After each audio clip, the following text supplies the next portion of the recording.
ভাইরা আমার, দৈনিক 5 বেলা ওযু বানাই কি বানাই না বলেন? যারা শুক্রবারের মুসল্লি বলে হুজুর একবার বানাই, 5 বার বানাই না, শুধু জুম্মার নামাজ যখন পড়ি তখন বানাই। ঠিক কি না? 5 বেলা ওযু বানাই, তবে দৈনিক কয়বার? তাহলে আপনাকে রাসূলুল্লাহ সাল্লাল্লাহু আলাইহি ওয়াসাল্লাম চিনতে পারবে, আপনাকে আল্লাহর জান্নাতে ঢুকিয়ে দিবে।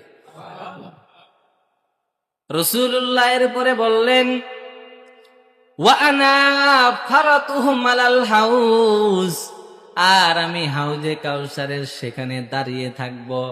যেখানে হাউজে কাউসারের পানি দেয়, আমি সেখানে দণ্ডায়মান অবস্থায় দাঁড়িয়ে থাকব। আমি সেখানে দাঁড়িয়ে থাকার পর লা ইউজাদান্না রিজালুন আন হাউজি কামা ইউজাদুল বাঈর